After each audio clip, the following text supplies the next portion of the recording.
La charla va a estar a cargo del doctor Nicolás Fraunhofer.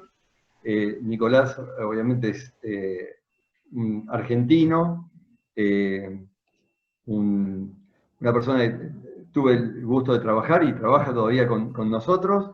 Es biólogo, tiene un máster en biología, oncología y cáncer, es doctor de la Universidad de Buenos Aires, tiene un máster en administración de negocios, hizo varios postdoctorados, el último en Francia, es investigador del centro del CEFIBO, es un investigador del CONICET. Así que, Nicolás, muchísimas gracias por aceptar y ya te escuchamos. ¿Nos escucha? ¿Se escucha bien?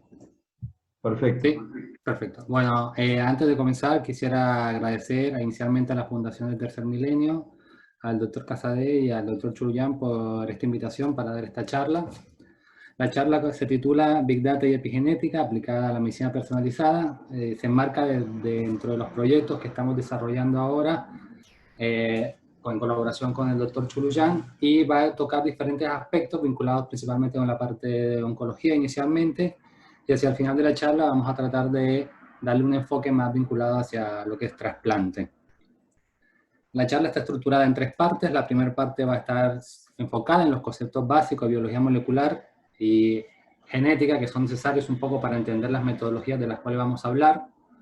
La segunda parte va a ser más que nada todo lo que es la parte técnica y bases de datos que tenemos disponibles para el análisis. Y por último vamos a hablar un poco de las aplicaciones de este tipo de tecnologías y de toda la información que uno puede obtener de ella, y también las limitaciones que esto tiene, porque por más que tenga uno una gran cantidad de datos y uno diga, bueno, puedo descubrir todo lo que pueda con estos datos, muchos de estos datos tienen limitaciones, ya que es una aproximación técnica, estadística en muchos casos, pero todo necesita una validación biológica. Bueno, en relación a los conceptos básicos de biología molecular, me gustaría comenzar hablando de cuáles son las moléculas centrales que uno estudia en este tipo de aproximaciones. Uno habla generalmente del ADN, y muchos de los datos que encontramos hoy en día en las bases de datos y a nivel de la bibliografía están vinculados con secuenciamiento de ADN, principalmente con la identificación de polimorfismo de nucleótido simple, que estos polimorfismos básicamente son variaciones de un nucleótido a lo largo de toda la hebra de ADN. Estas variaciones de nucleótido a lo largo de la hebra de ADN se han visto que se asocian con diferentes patologías o con predisposición a ciertas patologías.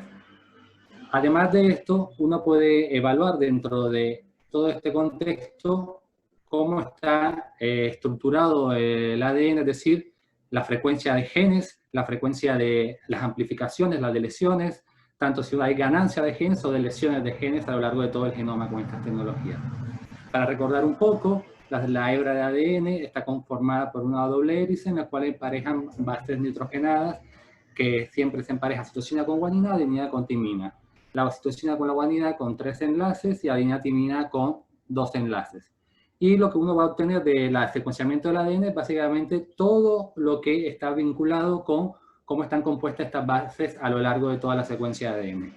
Es importante recalcar, y para los propósitos de esta charla vinculada con epigenética, que el ADN no se encuentra desnudo en el núcleo de la célula, sino que se encuentra altamente empaquetado, y está empaquetado por proteínas, que son principalmente las que vamos a hablar nosotros, son las histonas, y estas histonas forman un core de histonas que el ADN se enrolla alrededor de este core, y las histonas se ha visto que tienen un rol muy importante en lo que es la expresión de los genes, sobre todo lo que son modificaciones covalentes de histonas.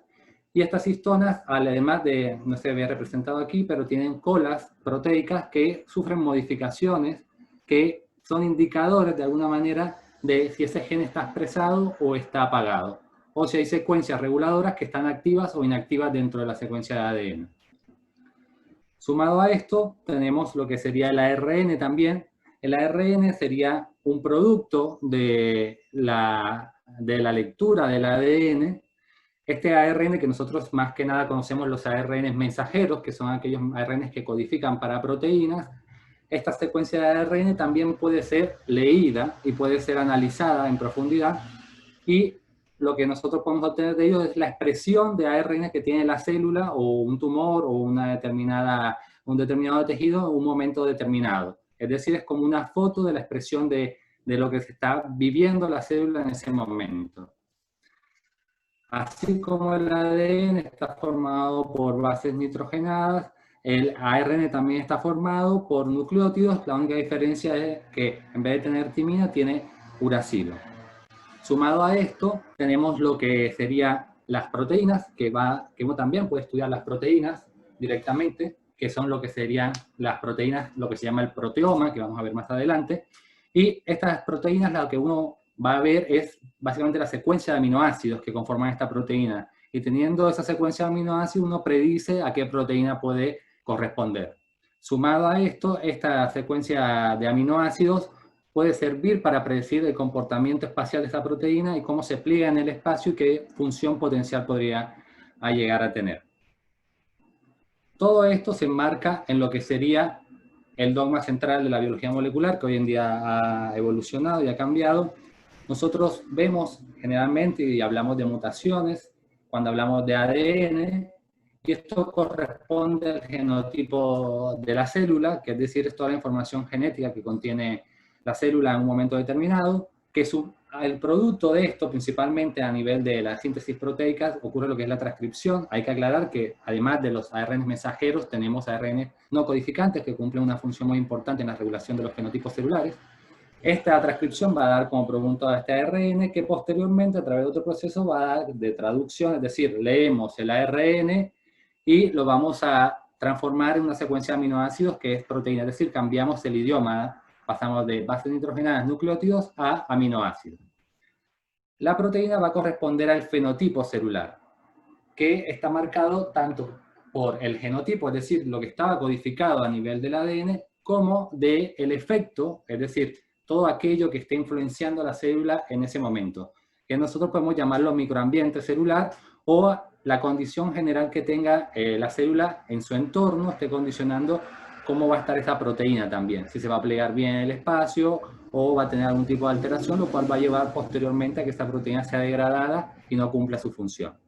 Cabe destacar que en el último tiempo, en la última década, se ha hablado mucho de lo que es la parte de epigenética, que vamos a definir más adelante, pero en líneas generales es aquello que conecta el genotipo con el fenotipo, es decir, cómo los efectos externos que tienen efectos sobre la célula de manera externa pueden de alguna manera modular la expresión o no de genes, ya sea por modificaciones directas sobre el ADN, como sean metilaciones, que son variaciones covalentes de grupos metilos sobre la cadena de ADN, o por modificando las histonas. Estas histonas modificadas pueden verse afectadas y por ende el genotipo que uno esperaría para un determinado tipo celular puede verse afectado, por ejemplo, por una condición de estrés, que puede ser, no sé, falta de alimento o hipoxia. Este tipo de estrés puede afectar la epigenética, que de alguna manera termina afectando el fenotipo.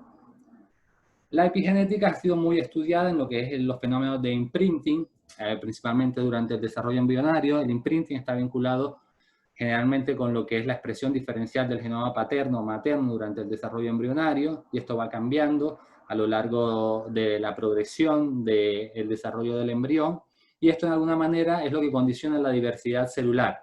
Es decir, lo que uno ve, una célula sea un hepatocito o una célula beta pancreática, está condicionado principalmente por el contexto que encuentra de factores de crecimiento en su entorno, que de alguna manera desencadenan señales intracelulares que modifican la expresión no de genes. Esta modificación está vinculada con fenómenos epigenéticos, es decir, cómo la célula expresa unos genes y deja de expresar otros. Saliendo del desarrollo y de la diversidad celular de manera fisiológica, podemos encontrar lo que sería la plasticidad celular que está asociada a los procesos de estrés. Esto se encuentra principalmente y se ve más descrito a nivel de diferentes patologías. Yo hablo principalmente de lo que es cáncer. Y lo que se ve es que asociado con fenómenos de estrés, lo que uno comienza a observar, eso es un aumento en la expresión de genes que están vinculados con la hipoxia, por ejemplo, factores de transcripción como HIF1-alfa, o procesos vinculados con transiciones a un estado más mesenquimal, un proceso más invasivo, con la expresión de proteínas de adhesión celular que promueve el proceso metastásico. Esto está vinculado con un microambiente cambiante que tiene ese tumor, que lleva a que este estrés transforme el fenotipo a través del genotipo. Y esto está vinculado con procesos epigenéticos. ¿Qué es la epigenética? Que tanto estoy hablando al respecto. Bueno, en líneas generales son todos los eventos asociados con la regulación del ADN, pero son eventos que no están vinculados directamente con la secuencia de ADN, sino con modificaciones covalentes, es decir, otras moléculas más chicas que cambian la secuencia aminoácidica, ya sea de la histona, o cambian los nucleótidos, ya sea por metilaciones directas del ADN. Como pueden ver en esta representación acá, uno puede tener diferentes tipos de modificaciones dependiendo del estado celular. En líneas generales, uno habla, cuando habla de histonas, lo que estamos hablando principalmente es lo que se llama el código de histonas. Este código de histonas es diferentes modificaciones que me permiten saber si ese gen se está expresando o no. Acá, por ejemplo, hago representación de diferentes marcas de histonas, que la H3, por ejemplo, es la histona 3, K9 es un aminoácido, el 9, la lisina específicamente, que está metilada. Esto, por ejemplo, es una señal de apagado de genes. Y ahí se encuentra principalmente en lo que uno conoce como heterocromatina constitutiva, que es la heterocromatina que está todo el tiempo apagada dentro de una célula. Y después tenés en el lado opuesto, tenés las acetilaciones. Las acetilaciones, por ejemplo, a nivel de las histonas, están vinculadas con el encendido de genes. De manera contraria y complementaria tenemos las metilaciones. Las metilaciones pueden ser tanto en el promotor, es decir, las secuencias que regulan los genes, como en el cuerpo de los genes. Esas metilaciones a nivel de los promotores generalmente se vinculan con procesos de apagado de gen. Es decir, un promotor que está altamente metilado, uno puede inferir que ese gen está apagado.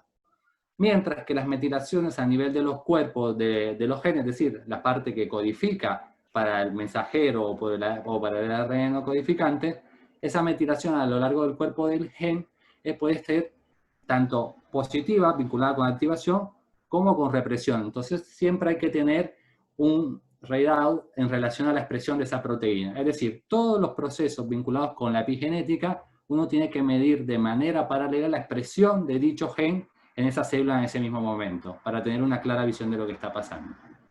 ¿Quiénes regulan todos estos procesos? Bueno, diferentes enzimas. Hay tres grandes grupos de enzimas. Tenemos enzimas que son escritoras, tenemos enzimas que son borradoras de marcas y enzimas que leen las marcas. Dentro de las que son escritoras tenemos las metiltransferasas, por ejemplo. Estas enzimas se encargan de poner el grupo metilo en las histonas. Y después tenemos las demetilasas, que son las que borran. Es decir, son una pone la marca y otra retira la marca. Uno puede estudiar directamente la expresión de estas enzimas para ver la condición celular. Las que leen tienen una función más de regulación y básicamente se colocan arriba de las diferentes marcas y dan las señales necesarias para la activación de la transcripción o la inhibición de la transcripción por el reclutamiento de diferentes proteínas, ya sean polimerasas o por diferentes proteínas vinculadas con la represión génica. Para ampliar un poco, y a lo largo de la charla voy a nombrar estos términos, así que lo voy a aclarar desde ahora. Si cualquier pregunta me lo pueden hacer hacia el final. Tenemos lo que es el genoma, que el genoma es la totalidad de las secuencias de ADN que contiene una célula. Hay que aclarar que uno puede estudiar directamente el genoma a nivel nuclear o puede estudiar el genoma mitocondrial también. Cada uno tiene diferencias, obviamente, y esas diferencias pueden estar vinculadas con diferentes procesos patológicos. A partir de esto, uno estudiando, por ejemplo, el genoma mitocondrial puede entender un poco el metabolismo de la célula también. Por eso tiene gran importancia también estudiarlo. En relación al genoma, podemos dividirlo en dos partes. Uno es el exoma, que es la mayoría de las técnicas que utilizan hoy en día para la evaluación de polimorfismo de nucleótido simple. El exoma básicamente es toda la información codificante que tiene el ADN, es decir, la parte que va a dar el ARN mensajero a posteriori. Esta parte está compuesta por los exones y las técnicas de secuenciamiento lo que hacen es capturar de manera diferencial solamente estos segmentos de ADN para amplificar la lectura de estas secuencias y removiendo todo el background que pueden ser secuencias no codificantes. Sumado a esto tenemos el epigenoma, que es la lectura de todas las modificaciones epigenéticas de la célula. Y como ya lo había mencionado anteriormente, pueden ser metilaciones, que las metilaciones ocurren en lo que se llama regiones CPG y las CPG, que son agrupamientos de secuencias CPG, y la metilación ocurre específicamente a nivel de la citosina. Y después tenemos lo que son las modificaciones de histonas. Las modificaciones de histonas también pueden ser evaluadas a nivel masivo, a nivel de secuenciamiento, a través de la captura de secuencias que tienen una marca específica de histona. Más adelante en la parte de secuenciamiento lo voy a ampliar. Y después tenemos lo que es el transcriptoma. El transcriptoma habla de la totalidad de los transcriptos de ARN que tiene la célula en un momento dado. Es importante aclarar que este transcriptoma puede ser solamente de secuencias de ARN mensajero, o uno puede, dependiendo de la técnica de secuenciamiento, capturar también aquellas secuencias de ARN que no solamente codifiquen para proteínas. Obviamente todo esto depende de la pregunta que uno tenga y qué es lo que quiera evaluar a posteriori. Si uno quiere evaluar expresión de genes y a grandes rasgos, uno va a tratar de enfocarse más en ARN mensajeros, por lo cual uno tiende a usar una técnica que seleccione solamente eso a través de modificaciones específicas que tiene el ARN mensajero, como es la cola de Polía. Y después tenemos lo que es el proteoma.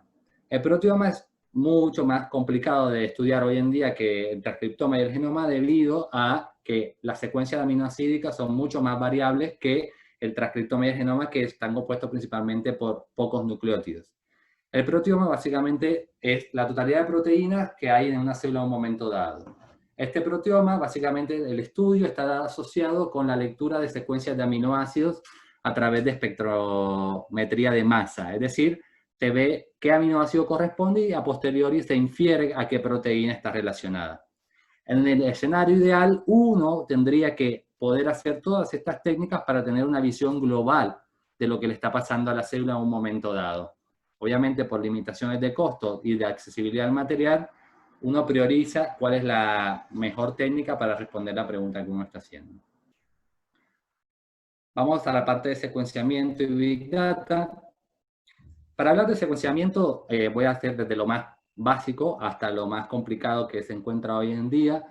Dentro del secuenciamiento, la técnica de secuenciamiento por excelencia y la que se sigue utilizando para secuenciamientos cortos y de alta fidelidad es el secuenciamiento en base a Sanger.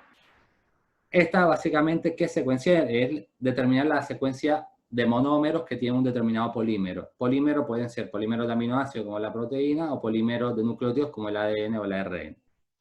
La secuencia de Sanger básicamente se basa en una incorporación de forma secuencial de nucleótidos que componen el ADN o el ARN, que son timidina, adenina, guanina y citosina, y estos nucleótidos lo que hace es detener, estos nucleótidos que están modificados porque tienen una modificación particular a nivel químico que hace detener la polimerasa, que es la que está empleando esta secuencia, detiene la polimerización en diferentes estadios. Es decir, por ejemplo, esta sería la secuencia target que tenemos acá. La secuencia target va a estar compuesta por estos 4 nucleótidos, y a medida que se va incorporando uno de estos nucleótidos que están modificados, se llaman dideoxinucleótidos, se va a detener la polimerización. Al detenerse la polimerización me va a dar secuencias de ADN de diferentes tamaños. Estos diferentes tamaños de ADN van a corresponder a diferentes estadios del secuenciamiento. Por ejemplo, la T, que es la más chica porque es un solo nucleótido, va a estar en esta posición, o sea, dentro de lo que es una electroforesis capilar va a correr mucho más, y yo la voy a poder detectar acá, y a partir de que sé que es la T la que está vinculada, fue la primera que se incorporó, puedo determinar qué es la T. Y así sucesivamente puedo ir leyendo cuáles son todas las secuencias que voy encontrando. Y a partir de esto reconstituyo toda la secuencia de ADN. Esto es importante aclararlo porque es el principio de todas las técnicas de secuenciamiento masivo que voy a hablar a posteriori. Secuenciamiento masivo. El secuenciamiento masivo tuvo lugar con el advenimiento del secuenciamiento del genoma humano, con el proyecto del genoma humano al principio del siglo XXI. Todas las técnicas, el genoma humano en su principio fue secuenciado por una técnica que se llama shotgun, que básicamente se cortaba el ADN en pedazos y se incorporaba en grandes vectores y secuenciaba todo el vector y se leía la secuencia de ADN que estaba en ese vector. Y después se generaron algoritmos informáticos que permitían el empalme. Hoy en día, debido a la importancia clínica y a la demanda que tienen las técnicas de secuenciamiento masivo, se desarrollaron estas técnicas principalmente a nivel de la industria y se llegó a lo que es el día de hoy, que es el secuenciamiento de siguiente generación o secuenciamiento masivo. La diferencia con el secuenciamiento anterior es que permite secuenciar un gran número de fragmentos en simultáneo. Es decir, no tengo que seleccionar un fragmento en particular, sino que se incorporan de todo de manera simultánea el secuenciamiento. Y posteriormente lo que tiene de importante esto es que hay un algoritmo informático detrás que reconstituye la secuencia en su totalidad. Obviamente en el workflow básico que tenemos es tener la muestra. La muestra básicamente puede ser muestra de cualquier tipo, sangre, ADN, tejidos, células. Hoy en día básicamente puede secuenciar a partir de cualquier tipo de muestra. Se cuantifica la muestra y se le prepara lo que se llama una librería. Básicamente yo de cada segmento de ADN los fragmento en fragmentos chicos, porque lo que tiene esta tecnología es que solamente lee fragmentos chicos de 200 pares de bases, 200 nucleótidos, mientras que el sangre puede leer hasta más de 500. Entonces lo tengo que fragmentar de alguna manera y le pongo ciertos indicadores o índices que después van a ser usados por las máquinas para hacer el secuenciamiento. Hoy en día, la empresa que domina el mercado a nivel de secuenciamiento masivo se llama Illumina. Y en general, si las personas que estén en contacto con esto saben que son la empresa que domina todos los servicios y toda la investigación en torno a esto. ¿Cómo secuencia Illumina? Illumina básicamente secuencia por lo que se llama secuenciamiento por síntesis. A diferencia de Sanger, que es un secuenciamiento por terminación, porque el nucleótido que incorpora se termina, el secuenciamiento por síntesis consiste en amplificar de manera continua los fragmentos de ADN. Todo ocurre dentro de lo que se llama este chip que está acá, que es una flow cell. Adentro de esta flow cell hay miles o millones en algunos casos de líneas de polímeros que anclan la secuencia de ADN. Por ejemplo, si uno tiene un fragmento de ADN, ARN, lo que quiera, uno lo que hace al armar la librería es ponerles unos síntesis o unos adaptadores, que estos adaptadores van a empalmar de manera complementaria con unas secuencias que están dentro del flow cell. Como ven acá, tengo mi secuencia de ADN. Esta secuencia de ADN complementa de manera complementaria, porque básicamente está hecha de ADN también, con mi secuencia de ADN. ¿Qué va a pasar a continuación? Dentro de la flow cell lo que va a ocurrir es que este fragmento, cada uno de los fragmentos va a sufrir lo que se llama una PCR o una amplificación dentro del flow cell y se va a amplificar muchas veces, lo que va a generar que clústeres de la misma secuencia. Esta secuencia, es decir, está amplificada miles o cientos de miles de veces dentro de la flow cell, lo que va a permitir que la secuencia se lea muchas veces dentro de la flow cell. Eso va a facilitar que después sea más válido la secuencia al momento de leerla. ¿Qué pasa al momento de secuenciar? Lo que ocurre dentro de la flow cell es que se van a incorporar de manera secuencial cada nucleótido, la timidina, la adenina, la guanina y la citosina. Cada vez que se incorpora un nucleótido, ese nucleótido va a tener una fluorescencia, va a tener una proteína fluorescente. Esa fluorescencia va a dar un color cada vez que se incorpore. Entonces, por ejemplo, inicialmente la secuencia está formada, por ejemplo, por A, T, C, G. Cuando se incorpora la timidina, que es de color azul, va a dar un color azul, que eso lo va a leer la máquina, el secuenciador, a través de una cámara que tiene incorporada. Eso va a dar azul. Cuando lea azul, por ejemplo, en este clúster que está acá, va a decir que hay una timidina ahí. Posteriormente, lo que va a hacer es se va a eliminar ese nucleótido por una secuencia química que ocurra dentro de la flow cell y se va a incorporar la adenina de manera secuencial. Entonces lo que va a hacer es que esta adenina ahora va a emitir una fluorescencia. Esa fluorescencia va a ser de color naranja, por ejemplo, o rojo. Y eso va a permitir que uno diga, bueno, después de la timidina está la adenina, y así sucesivamente. Cada una de estos clústeres va a dar colores diferentes que van a ir siendo captados por la máquina. Y eso va a permitir el secuenciamiento de múltiples fragmentos a lo largo de la flow cell que van a estar repetidos cientos de veces, lo cual eso después va a ser recuperado y va a ser entendido como la secuencia del ADN o del ARN.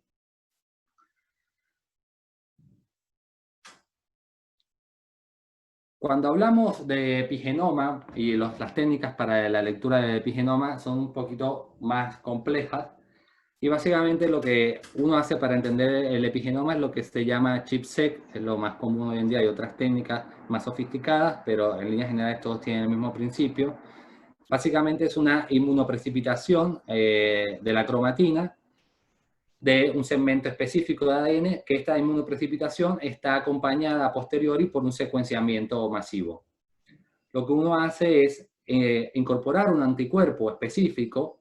Este anticuerpo lo que tiene está marcado para reconoce específicamente una marca de histona, y esta marca de histona es precipitada asociada con el ADN que está alrededor de esa marca. Es decir, yo sí quiero ver una marca de histona que está vinculada con la activación del ADN, me compro un anticuerpo para una lisina 4 metilada y fragmento mi ADN y pongo en contacto con el anticuerpo. Esto posteriormente se precipita y al precipitarse lo que voy a recuperar es la secuencia de ADN que estaba asociada con esa modificación de histona.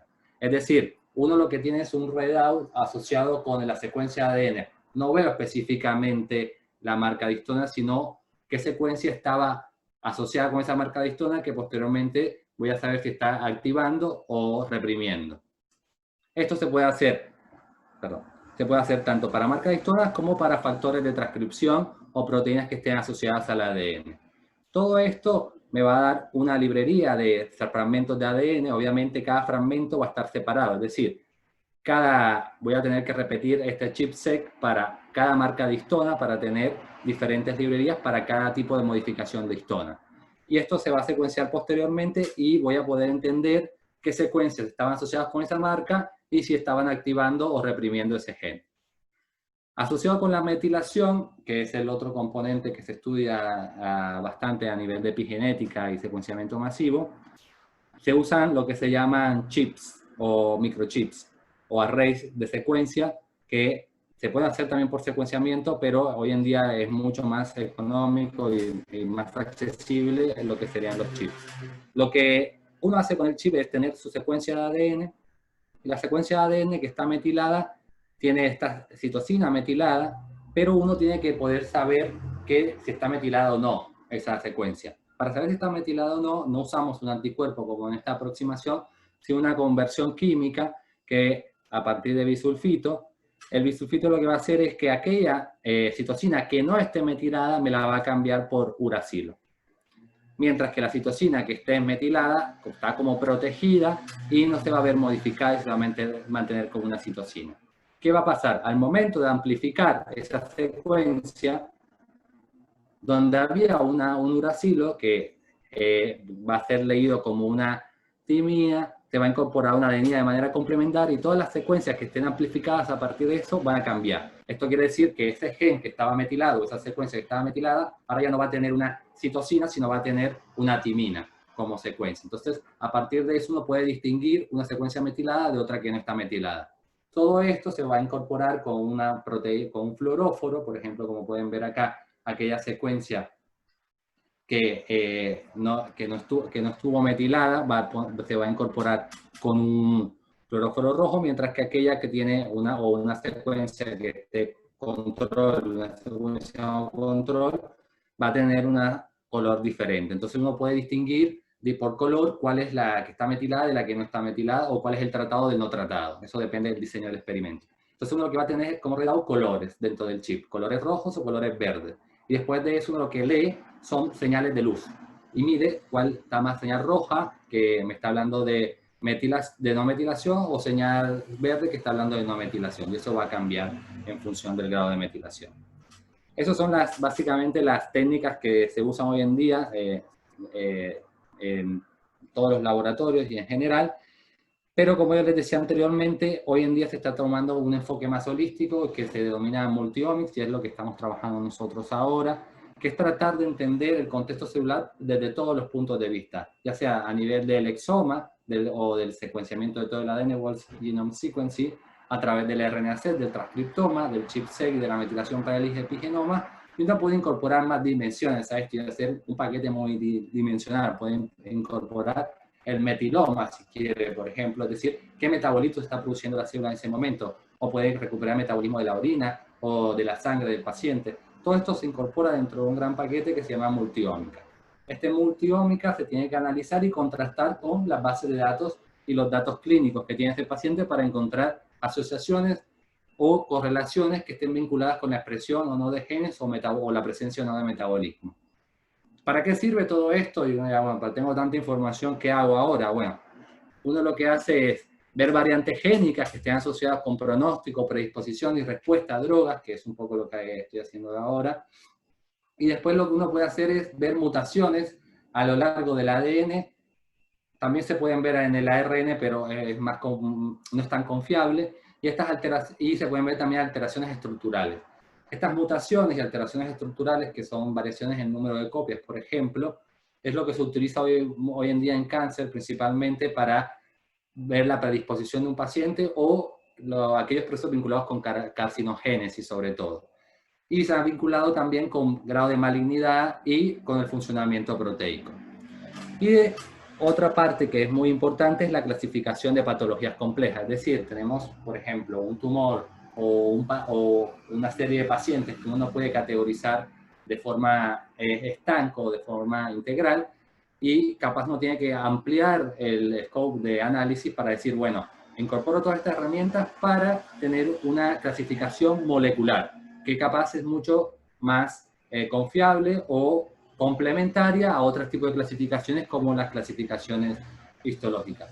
Y por último tenemos la presencia de biomarcadores, que esto es una parte muy interesante porque uno puede detectar, por ejemplo, una molécula o un metabolito que está expresado de manera diferencial entre patología y normal, y usarlo eso como biomarcador para ver, por ejemplo, la progresión de un determinado paciente. Por último, quiero hablar de esta, a nivel de técnicas, de lo que se está hablando hoy en día, lo que se está usando mucho hoy en día, que es el single cell. Es decir, pasamos ya de la dimensión de tejido o de órgano completo o del pool de células a tratar de entender la heterogeneidad celular.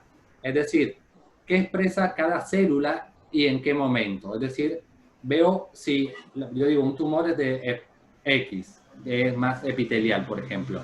Pero todas las células dentro de ese tumor son de ese mismo tipo, o yo estoy viendo solamente el promedio general. Bueno, hoy en día las técnicas de secuenciamiento individual de células permite diferenciar la expresión de cada gen en cada célula. Y a partir de eso puedo diferenciar componentes, tanto tumorales como vinculados con el microambiente. Eso se puede aplicar para todo, también a nivel fisiológico, diferentes tipos de linfocitos, por ejemplo, o diferentes marcadores asociados con respuesta inmunológica, de acuerdo al repertorio de expresión génica de diferentes células inmunológicas. ¿Cómo funciona el single cell? Es una técnica que hoy en día está dominada en el mercado por una compañía que se llama 10X Genomics, que es la que tiene la máquina que más se utiliza, y básicamente lo que se hace es cada célula se va incorporando dentro de un flujo continuo de un material viscoso, se podría decir, y por un cambio de presiones, cada célula es englobada dentro de una gotita. Esto tiene como principio lo que se llama PCR por emulsión, que es decir, dentro de esa gotita está la célula con todos los elementos necesarios para hacer un secuenciamiento. Entonces, cada célula tiene incorporado lo que sería su barcode, que sería como una identificación, es decir, yo soy la célula 1, yo soy la célula 2, yo soy la célula 3, y estos son secuencias UMI, que son secuencias de calidad de secuenciamiento, que es muy importante cuando uno hace single cell. Entonces, uno lo que tiene es células individualizadas en gotitas, y estas células se van a amplificar de manera individual. Entonces, yo puedo ver qué está expresando cada célula en cada momento, lo cual se usa hoy en día sobre todo para ver heterogeneidad y para ver expansión clonal. Es decir, si yo trato a un paciente con una determinada droga, ¿qué pasa con el tumor? ¿Lo elimino totalmente o estoy seleccionando una población en particular a partir de esto? Y bueno, de esa manera puedo entender cómo se comportan los diferentes tipos de sistemas. En relación a las bases de datos, hoy en día básicamente uno puede hacer análisis bioinformáticos, genómicos sin salir de su casa. Uno tiene acceso a todas las bases de datos. Principalmente está asociada a estas bases de datos con tumores. Las más completas y las que se conoce hoy en día es el ICGC, que es el Cancer Consortium, y uno puede acceder a todas las secuencias, tanto metiloma, mutaciones y todo de esta base de datos, Acá puede encontrar uno y puede hacer análisis dentro de la página web de sobrevida y de expresión de genes. Y después tenemos lo que se llama el Protein Atlas, que está asociada con bases de datos también, que no solamente me muestra la expresión de un gen, sino que me muestra dónde se expresa esa proteína y en qué proporción, tanto a nivel fisiológico como a nivel patológico.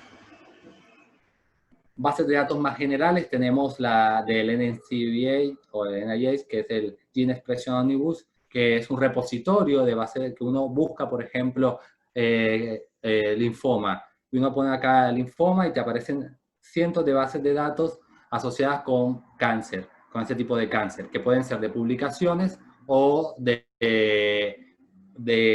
bases de datos internacionales. Y después tenemos aquellas bases de datos que están vinculadas con farmacología, es decir, cómo la respuesta a la droga afecta a la célula. Una de estas bases de datos se llama DeepMap Portal, que básicamente lo que uno busca acá es cómo afecta la sobrevida a diferentes poblaciones celulares. Y uno a partir de esto puede seleccionar células o puede seleccionar diferentes tipos de genes asociados con la respuesta a diferentes drogas. Y esto lo que hace es potenciar el screening de fármacos. En relación a las aplicaciones, yo voy a enfocarme en la primera parte de lo que es las aplicaciones, al modelo que estamos trabajando actualmente, que es el cáncer de páncreas. Cáncer de páncreas, bueno, como ustedes sabrán, es una patología que tiene una muy baja sobrevida y aparte sobrevida es variable. Lo que se ha visto es que está relacionada principalmente con respuestas a drogas y sobre todo por una alta heterogeneidad a nivel tumoral. Esa heterogeneidad a nivel tumoral está vinculada tanto por la célula tumoral en sí como el microambiente que rodea esa célula, que hoy en día muchos de los estudios que se están haciendo es en torno al microambiente, para entender cómo esto modula la respuesta. Como se sabe, lo que se sabe actualmente es que la progresión desde el tejido normal hacia el tejido patológico está asociado con la acumulación de diferentes mutaciones, que hay muchas hipótesis y evidencia al respecto que está asociado con procesos de pancreatitis y estrés celular que llevan a la acumulación y a la formación de este tipo de tumores. ¿Qué es lo que hacemos nosotros básicamente en el laboratorio? Es discriminar los tipos de tumores. Lo que uno tiene acá son diferentes tipos de pacientes que están asociados con diferentes tipos de tumores, y lo que tratamos de hacer a través de este enfoque multiómico es tratar de discriminar cada uno de estos pacientes en diferentes planos y poder predecir de alguna manera qué droga va a responder de una mejor manera en ese paciente o en ese fenotipo tumoral. Esto puede ser tanto en estadios tempranos como en estadios avanzados de la enfermedad. Pero para todo eso tenemos que tener un reidado molecular de lo que está pasando. Voy a hablar ahora un poco de cómo se hace a nivel de reidado molecular para tener algunos resultados. Una de las clasificaciones más actuales que se tiene a nivel del cáncer del páncreas es la clasificación de Bailey, que es la que represento acá, que está asociada con la sobrevida de los pacientes. Y lo que uno hace básicamente es tener todo el transcriptoma de dichos pacientes, que uno no sabe qué paciente corresponde a qué, y lo que uno hace es hacer una separación en ciego. Uno aplica diferentes algoritmos y lo que hace lo que se llama un análisis no supervisado. Es decir, yo no sé de manera clara a qué grupo pertenece cada paciente. Yo dejo que se agrupen de manera aleatoria. Y eso permite separarlos tanto por su fenotipo a nivel transcriptómico, que es lo que vemos acá, que vemos que hay diferentes tipos de tumores que a nivel histológico no son fácilmente diferenciables, pero a nivel molecular yo lo puedo ver de manera clara que hay diferentes tipos. Por ejemplo, un fenotipo más escamoso, que es un fenotipo que es altamente invasivo y altamente maligno, lo cual lleva a que uno tenga que enfocarse o poder saber si ese paciente tiene este fenotipo, tiene que saber que es más refractario a muchas drogas. Y después tenemos un fenotipo más polarizado hacia el otro lado, que es el fenotipo progenitor, que es el fenotipo que es más parecido a la célula pancreática normal, por decirlo de alguna manera. Todo esto se encuentra relacionado con diferentes tipos de mutaciones. A partir de esto, uno lo que tiene acá es que estos fenotipos están asociados con diferentes grados de sobrevida. Como pueden ver, que el fenotipo escamoso, que es el que es representado por la línea azul en la Kaplan-Meier, tiene la menor sobrevida en relación a los otros fenotipos. Obviamente se han acumulado muchos muchas evidencias en torno a este tipo de clasificaciones, y por ejemplo en cáncer de Parkinson pueden encontrar una gran cantidad de este tipo de modificaciones. En relación a la epigenética, lo que nosotros hicimos en el laboratorio fue agregar a este componente transcriptómico y genómico una dimensión más, que la dimensión epigenética. Para esto lo que uno hace es, como ven acá en esta figura, es clasificar las diferentes morfologías que tiene el ADN. Por ejemplo, la primera parte es, por ejemplo, ADN que está transcripcionalmente activo. Este ADN transcripcionalmente activo me está vinculado con ¿qué? Con una alta expresión de genes, por ejemplo, como vemos acá, y una baja metilación. Es decir, incorporamos todas las dimensiones para tratar de entender cuáles son los procesos que están asociados con la respuesta o con el fenotipo tumoral en este caso. Y del lado contrario tenemos aquellas marcas que están vinculadas con el apagado de genes. Ese apagado de genes, como pueden ver aquí, que son marcas vinculadas con la heterocromatina, hay una baja expresión de dichos genes y una alta metilación, lo cual hay una correspondencia entre las diferentes dimensiones. Todo eso me sirve de alguna manera cuando yo integro todo para seleccionar blancos terapéuticos, por ejemplo. Acá ya tengo los diferentes tipos de proteínas que modifican el ADN a nivel epigenético, y estas proteínas yo las puedo targetear o puedo modificar su expresión para cambiar la plasticidad tumoral. A partir de esta integración, lo que se puede hacer, que es lo que estamos haciendo en el laboratorio, es distinguir fenotipos en función de la expresión de moduladores centrales o reguladores maestros, que son factores de transcripción, como ven acá. Estos factores de transcripción son reguladores claves que uno puede modular directamente estos factores de transcripción y alterar el fenotipo celular. Esto se desprende a través de todos los análisis multiómicos. ¿Qué estamos haciendo? Básicamente lo que hacemos es, identificando esos reguladores maestros, lo que hacemos es targetear esos reguladores maestros con anticuerpos monoclonales o con pequeñas moléculas y cambiar el fenotipo. ¿Cómo cambiamos el fenotipo? Cambiamos de un fenotipo, por ejemplo, que es un fenotipo basal, como el que está acá en este paciente que está acá, y al momento de tratarlo con un inhibidor para la proteína MET, lo transformamos en un fenotipo más clásico, que es un fenotipo con un mejor pronóstico. Entonces, a partir de esto podemos modular el comportamiento de la célula, entendiendo previamente cuáles son esos reguladores maestros. Esos reguladores maestros se desprendieron de un análisis multiómico. Entonces, ¿qué es lo que hacemos a partir de eso? Tratar de entender qué es lo que está pasando en el contexto celular. Esto también puede ser aplicado en la identificación de marcadores. ¿Cómo hacemos esto? Para identificar marcadores no podemos ir directamente al paciente, tenemos que tener un readout en relación a diferentes modelos. Lo que uno utiliza son diferentes modelos que pueden ser líneas celulares comerciales, si no tenemos otra opción, o líneas celulares primarias, esferoides, organoides, que son modelos tridimensionales de cultivo, y se puede llegar a lo que serían mini órganos, que son órganos hechos en laboratorio a una pequeña escala, y por último tenemos los PDX, que son los tumores desarrollados dentro del ratón. Es decir, se inyecta la célula tumoral en el ratón y se desarrolla el tumor dentro de ella. En líneas generales, uno va de un proceso de menos similar al paciente a un modelo que es mucho más similar al paciente, porque uno reconstituye tanto el microambiente y es posible también el componente inmunológico. ¿Para qué sirve esto? Uno lo que hace es testear diferentes drogas, por ejemplo, o diferentes agentes en los diferentes modelos, y seleccionas perfiles de sensibilidad, es decir, componentes genómicos o transcriptómicos que estén asociados con ese perfil. Y eso es lo que denominamos una signature de respuesta hacia una droga o hacia un comportamiento celular. Obviamente todo esto tiene que ser posteriormente validado, ya sea en pacientes, a través de un clinical trial, que es la en última instancia, o en otros modelos, de manera tal de uno poder contrastar si esos resultados que uno está teniendo son reales o solamente es algo vinculado al análisis bioinformático.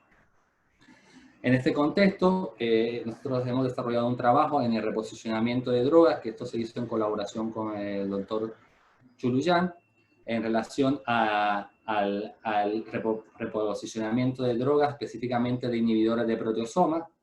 El proteasoma básicamente es una maquinaria celular que se encarga de la degradación de proteínas adentro de la célula.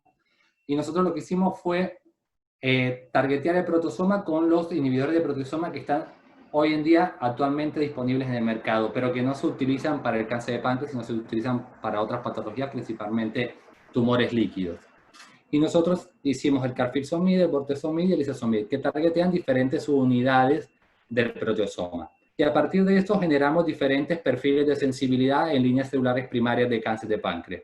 Y como ven acá, a través del estudio de dispersión de los datos, pudimos identificar que el carfilzomib es el que presenta la mayor dispersión, es decir, tenemos el grupo más sensible y el grupo más resistente, es decir, hay un amplio rango de respuesta, lo cual me permite generar una distribución que yo puedo estudiar posteriormente a nivel transcriptómico.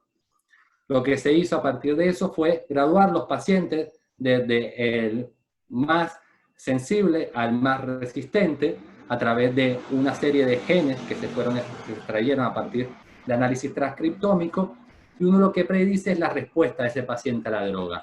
Acá tienen la curva de respuesta de las diferentes líneas celulares, y como ven, cómo correlaciona de manera muy significativa la respuesta con la signature que uno pudo detectar. Esto puede ser aplicado en diferentes aspectos. Por ejemplo, no solamente con respuesta a drogas, sino se puede detectar una signature asociada con procesos de rechazo de órganos, o una signature vinculada con cambio en el fenotipo celular asociado a células inmunológicas también. ¿Qué ocurre a continuación? Uno, cuando detecta una signature, no se puede quedar solo con la signature y ese modelo, tiene que moverse hacia otros modelos. Nosotros validamos esta signature en un modelo tridimensional que se llama organoide, que es básicamente una reconstitución tridimensional del tumor, pero en una placa de cultivo. Y lo que hicimos fue también proyectar dicha signature sobre el organoide y graduamos los tumores tanto del más sensible al más resistente. A partir de eso se hizo un análisis de quimiosensibilidad y pudimos validar nuestra signature con confianza de que es una signature que está presente no solo en la línea, sino que se mantiene en el organoide, y esto lo validamos en una cohorte externa de células, que es una cohorte que está asociada con bases de datos públicas. Entonces pudimos ver que hay una correlación. Todo esto quiero ejemplificar que es posible extraer signature de manera in vitro y se pueden trasladar de manera secuencial hasta llegar a un estadio más avanzado y posteriormente, si la signature es buena y hay la suficiente validación, hacia un paciente. ¿Qué tenemos en relación a trasplante? En relación a todo este tipo de técnicas. El trasplante en sí, hablando específicamente de lo que es trasplante renal, es mucho más complejo en muchos aspectos que de pronto un tumor, que uno habla de un ente físico y detectable en un momento dado. Uno habla del trasplante como en general, en el paciente. Entonces, a partir de esto, lo que se está haciendo a nivel de trasplante es tomarlo como un sistema complejo. Como se toma como un sistema complejo, uno ya deja de estar en el análisis de una sola capa o dimensión, que puede ser transcriptoma, genoma, lo que sea, y se va a un enfoque más holístico, que es lo que se llama biología de sistemas. Que uno lo que hace es integrar a nivel multiómico todas estas tecnologías y trata de alguna manera de poder extraer cuáles son los mejores marcadores para entender la progresión del trasplante. ¿Por qué? Porque si yo me quedo solo con el transcriptoma, capaz estoy perdiéndome otra parte, por ejemplo, a nivel del metabolismo celular, que podría explicar mejor el comportamiento. Todo esto se enmarca en lo que se llama transplantomics, y estas transplantomics es lo que hoy en día se está tratando de implementar dentro de lo que sería el trasplante en general y a nivel de trasplante renal. Pero haciendo búsqueda bibliográfica, lo que uno puede encontrar que lo que hoy en día está disponible para llevar adelante a nivel de trasplante son todas análisis de GWAS, básicamente análisis de asociación genómica, es decir, identificaron diferentes tipos de un polimorfismo de nucleótido simple que están asociados con una mejor o peor progresión del trasplante o con la aparición temprana de complicaciones. Entonces, como ven, todos estos se hizo en cohortes de pacientes de diferentes tamaños y en diferentes países, pero como ven hay sesgos importantes vinculados principalmente con el rasgos étnicos de los pacientes, que la mayoría de los estudios son caucásicos, por lo cual estos polimorfismos no necesariamente pueden representar los polimorfismos que están, por ejemplo, en la población latina o en la población afroamericana o en la asiática. Entonces, es muy difícil de trasladar la detección de un polimorfismo a otros tipos de poblaciones. Lo interesante de esto es que muchos de estos polimorfismos estuvieron asociados con moléculas vinculadas con la regulación inmunológica principalmente. ¿Qué se puede hacer y qué es hacia dónde se está proyectando esto? Lo que se busca hoy en día, y hay algunos kits comerciales ya disponibles para hacer seguimiento de pacientes en trasplante, es básicamente buscamos un approach no invasivo. ¿Cómo se hace esto? Básicamente lo que se hace es tomar sangre del paciente o algún fluido, puede ser orina también, y tratar de extraer ADN libre o algún tipo celular que esté dentro de estos fluidos. Y aplicar las técnicas de secuenciamiento que ya les mencioné anteriormente. E integrar todo esto. Y identificar marcadores que estén vinculados, ya sea con una buena o una peor progresión del trasplante. Hoy en día podemos encontrar dos tipos de kits que están disponibles comercialmente. El AlloSure, que es específico a nivel renal, lo que hace es evaluar, toman sangre del paciente y lo que hacen es evaluar la presencia de ADN que no sea del paciente dentro del que recibió el trasplante. Es decir, buscan el ADN del donador y lo contrastan con los niveles de ADN que hay del que recibió el trasplante. Es decir, tratan de identificar de alguna manera la porción que está siendo liberada de ADN porque las células están muriendo a nivel del trasplante dentro de la sangre del paciente. Lo que se hace acá es, a partir de secuenciamiento masivo, detectar todos los polimorfismos que sean del donador o que sean del receptor. Y de esa manera tratar de integrar cuál es el porcentaje de cada uno. Otro approach es también evaluar la presencia de ARNs. Se ha visto que los miRNAs, que son ARNs no codificantes, son ARNs que están vinculados con la injuria renal aguda post-trasplante, por ejemplo, y estos se liberan al medio y pueden ser dosados, ya sea a nivel de orina o pueden ser dosados en sangre también, a partir de secuenciamiento de estas biopsias líquidas. Este secuenciamiento lo que me permite detectar son ARNs específicos en cada uno, microRNAs específicos en cada uno de los estadios, ya sea de estadio temprano o en estadios avanzados cuando la injuria persiste, porque el perfil de mi RNA cambia de una fase aguda a una fase más crónica, porque la fase más crónica está vinculada con procesos fibróticos. Entonces, a partir de eso uno puede predecir, de alguna manera, en qué momento se encuentra la injuria del injerto en un determinado momento. Por último, quiero aclarar que todos estos datos genómicos que uno tiene es dependiente del tipo de análisis. Varían mucho en función del enfoque del que está analizando los datos y de la pregunta, y esto lleva aparejado muchas limitaciones metodológicas, lo cual uno puede extrapolar de manera concreta hacia una determinada población, pero no necesariamente es extrapolable a otra, como pasa con los polimorfismos. Y estos datos, como ya les repetía, no son extrapolables. Si yo lo hago en Argentina, no necesariamente esos mismos datos van a funcionar en España, en Alemania, así que hay que tener cuidado con esto. Y por último, quisiera aclarar que todo dato ómico tiene que ser validado a nivel biológico. Es decir, si yo tengo una buena signature, un buen componente, un buen metabolito que explica un comportamiento celular, yo tengo que poder dosarlo en una cohorte externa y encontrar resultados similares o parecidos a lo que yo encontré en la cohorte de análisis similar. Si llego a encontrar discrepancias, quiere decir que hay otros factores que no estoy teniendo en cuenta en el análisis que podrían estar afectando mi interpretación de los resultados. Bueno, esto es todo y bueno, quiero agradecer nuevamente a la Fundación por invitarme a dar esta charla y al doctor Chuluyan, al doctor Casadei por esta oportunidad. Muchas gracias, Nicolás.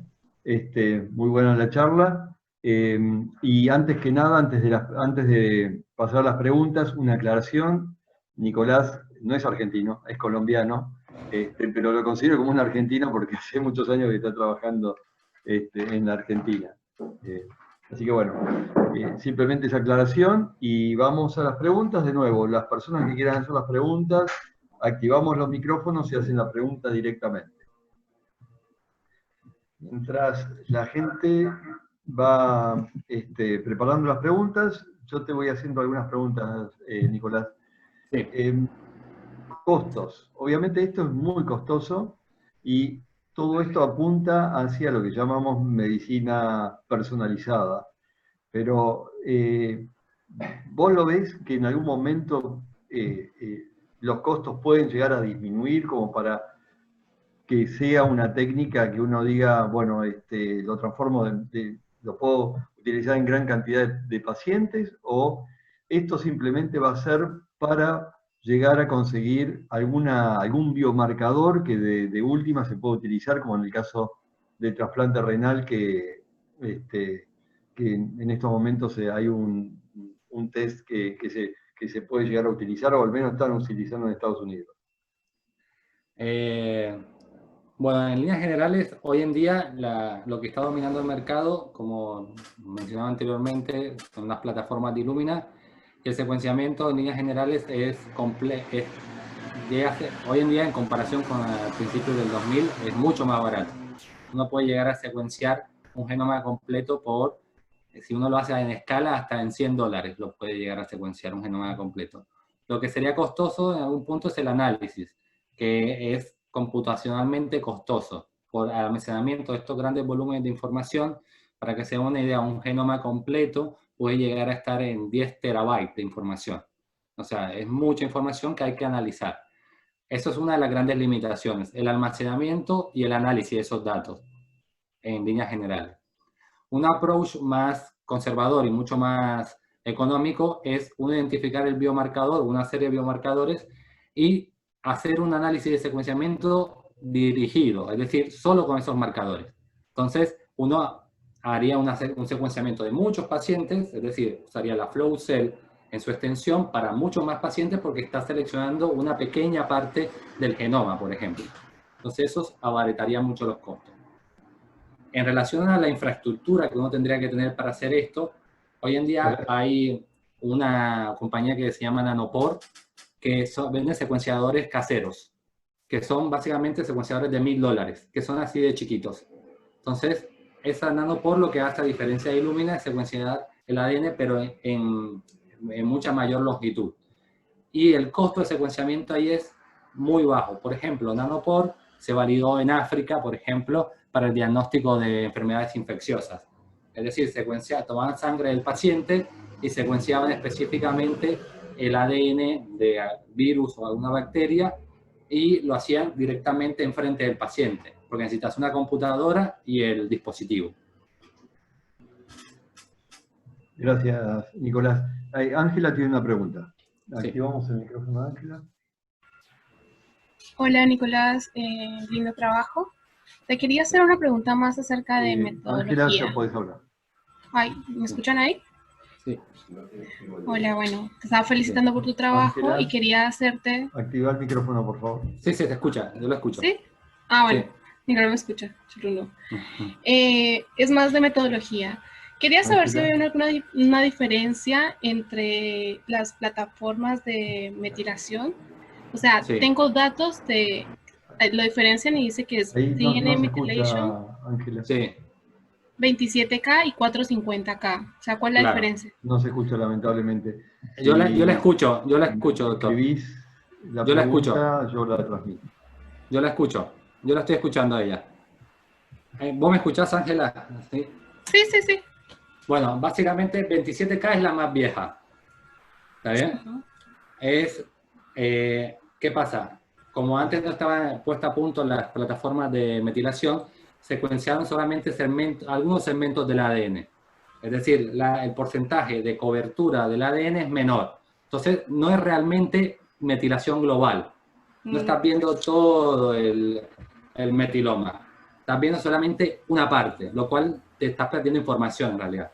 A partir de eso se generó la 450K, que ya se puede hablar ahí de secuenciamiento masivo del metiloma. Perfecto. Entonces, esas son las dos grandes diferencias. Si uno tiene que optar hoy en día, todas las librerías y todo lo demás está enfocado en 450. Exactamente. Ok, y en cuanto a la plataforma de Reverse Phase Protein Microarray, ¿qué opinas? Porque hablabas solo de secuenciamiento de nucleótidos. Esta es más enfocada, o sea, ¿qué tal actual es y qué tan confiables pueden ser los resultados que se tengan de esta plataforma? Yo, para ser sincero, nunca trabajé, no tengo muchos datos concretos como para decirte. ¿Qué se usa actualmente y qué estamos usando nosotros? Todo lo que sería microarray es mucho más económico en algún punto, pero el problema va en que perdés mucha información, porque estás limitado con las ondas que están presentes en el microarray. Y un punto importante es el tema del análisis, porque cuando analizas microarray, lo que tenés es múltiples ondas para el mismo gen. Entonces, ¿qué pasa? Cuando vos analizás, tenés que tener mucho cuidado, decir, porque algunas ondas lo que están detectando, por ejemplo, si haces transcriptoma, son variantes de splicing. Pero si haces, ¿qué pasa después? Los junto todo y hago el promedio, lo sumo. Entonces, son decisiones metodológicas que hay plataformas que te lo hacen por vos, pero que pueden afectar tu resultado. Entonces, en ese sentido, el RNA-seq es mucho más confiable, digamos, en cantidad de lo que estás midiendo a nivel de microarray. En particular, la tecnología que vos mencionás no tengo muy en claro, porque no trabajé directamente y no quiero decirte ni una cosa que no. Dale. Genial. Bueno, Gracias. No, por nada. Bueno. ¿Alguna otra pregunta?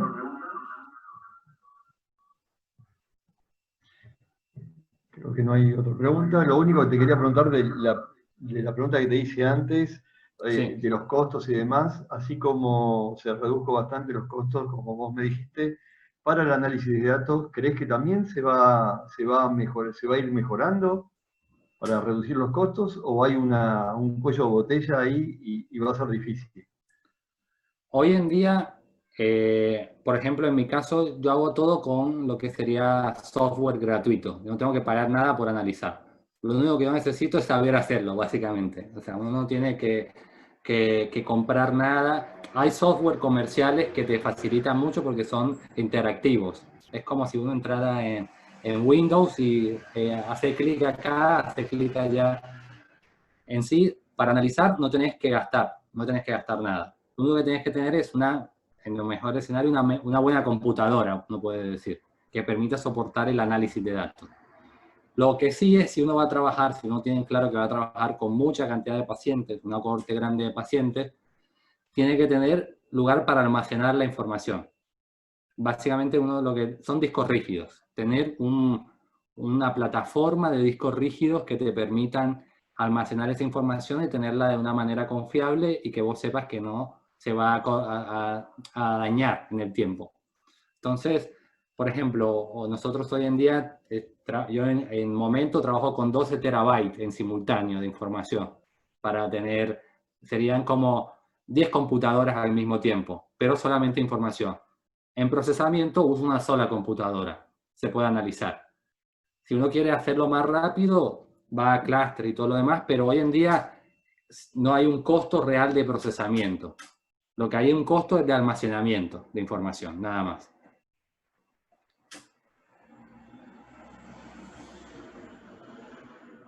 ¿Hola? Hola. ¿Hola? Hola. Sí. Hola. Sí, no, me aclaró la pregunta. ¿Alguien tiene alguna otra pregunta? Si no, damos por terminado la charla de hoy. Y los invito a todos para el día 29, que en este caso el día 29, que es un miércoles, dentro de 2 semanas. La charla las últimas 2 clases del curso va a ser como la primera, o sea, a las 17 horas. Así que los invito a todos, de 17 a 18, a las 18 tendremos la segunda charla. Así que los invito a todos a conectarse el día 29 a las 17 horas a través de la página de la Fundación, que hablaremos sobre microbiota y también hablaremos sobre cáncer. Así que bueno, a ver. Vamos a dejar una... Hay una pregunta de Lucas Sidelnik que dice, una pregunta un poco básica de técnica, ya que mencionó el hecho de validar. ¿Cómo confirma o valida un dato genómico utilizando lo biológico? Por ejemplo, un polimorfismo dado en un gen que implique una respuesta menor o mayor de mi paciente a una droga. Hay dos formas, o sea, ahora mismo dos formas. Si el polimorfismo depende de dónde se detectó. Si yo le detecté una cohorte de pacientes, por ejemplo, una base de datos pública, yo ese polimorfismo no puedo ir a otro modelo y validarlo, pero lo interesante sería validarlo en otra cohorte de pacientes. Entonces uno lo que puede ir es a otra cohorte, por ejemplo, yo trabajé con la cohorte de Australia y ahora quiero validarlo en otra cohorte, voy a la cohorte de Estados Unidos. Y yo tengo en esa cohorte los datos de respuesta a la droga, sobrevida, lo que sea. Entonces yo lo que hago es buscar, o sea, buscar los pacientes que tengan dicho polimorfismo en esa nueva cohorte y tratar de hacer el análisis que hice anteriormente en mi cohorte inicial con esa nueva cohorte. Y eso me permite, si yo encuentro resultados similares, por ejemplo, el polimorfismo predice mayor sobrevida. Entonces yo lo que hago es decir, si los pacientes en esta nueva cohorte con este polimorfismo siguen manteniendo esa mayor sobrevida. Si no la mantiene, quiere decir que hay algo que no necesariamente es extrapolable entre cohortes. Otro escenario sería que yo haga un descubrimiento, un polimorfismo en una línea celular o que no tiene tanta fuerza en sí. Todos estos polimorfismos se hacen a nivel de cohortes de pacientes, porque la línea y el organoide y los otro tipo de modelos es débil a nivel de polimorfismo porque hay contaminación o porque ahí puede haber algún tipo de daño en el ADN que vos no podés detectar, pero también lo puedes hacer. Pero en última instancia, lo ideal es siempre validarla en una cohorte externa de pacientes, que puede ser una base de datos.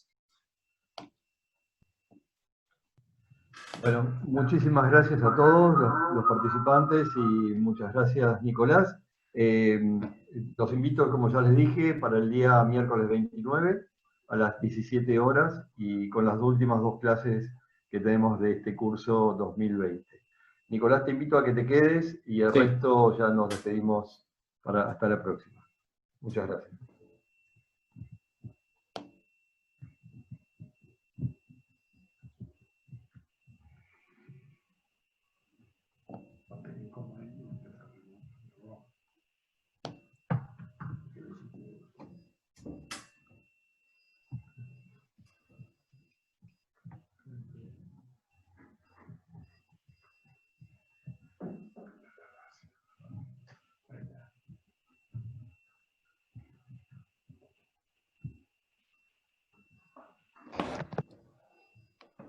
Nico. Bueno, doctor, disculpe, capaz fue muy técnica la charla. Espera un segundo.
Hola, Nico, ¿me escuchás?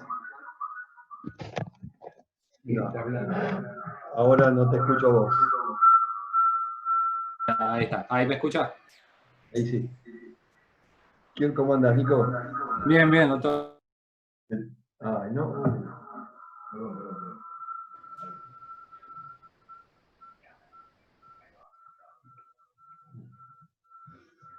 Ahora sí. Nico.